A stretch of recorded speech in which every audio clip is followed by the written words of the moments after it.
بڑی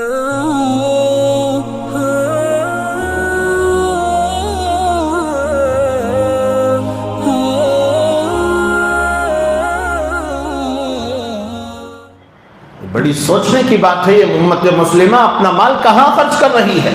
شادیوں کے نام پر، فنکشنوں کے نام پر ہزاروں روپے لٹانے کے لیے تیار ہیں، لیکن جب مسجد کے نام پر ایک رسید لے کر مسجد کا نمائندہ گھروں کے پاس جاتا ہے، 50 روپے دینے میں جان نکل جاتی ہے، 50 روپے دینے میں جان نکل جاتی ہے۔ میں ہمارے محلے کی بات نہیں کرتا، الحمدللہ یہاں سب دلدار لوگ رہتے ہیں، کسی نہ کسی درجے میں اپنا مال اللہ کے راستے میں لگاتے رہتے ہیں، لیکن بعض علاقوں سے جو خبریں آتی ہیں میں ان کو سامنے رکھ کر بات کر رہا ہوں۔ جو سفراء حضرات، مدرسوں کے سفیر جو باتیں سناتے ہیں، میں وہ باتیں سامنے رکھ کر آپ کو سنا رہا ہوں۔ دکانوں کے پاس، مارکیٹوں میں، تجارت گاہوں میں جب یہ سفراء جاتے ہیں، کتوں کے ساتھ تو بھی اچھا برتاؤ ہوتا ہے، ان سفیروں کے ساتھ اس سے ذلیل برتاؤ کیا جاتا ہے۔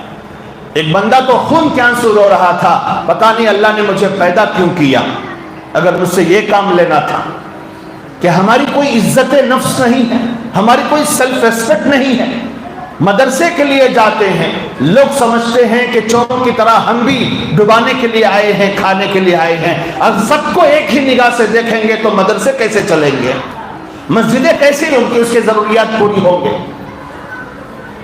ہوں گے 10%، 5% چور ہوں گے، لیکن آپ ہر ایک سفیر کو چور کی نگاہ سے دیکھیں گے، ہر ایک سفیر کو آپ برائی کی نظر سے دیکھیں گے کہ یہ بھی کھانے والا، یہ بھی کھانے والا، یہ بھی کھانے والا، تو پھر مدرسے کیسے چل رہے ہیں؟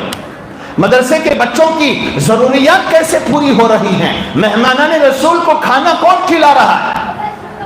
ذریعے کے طور پر، سبب کے طور پر۔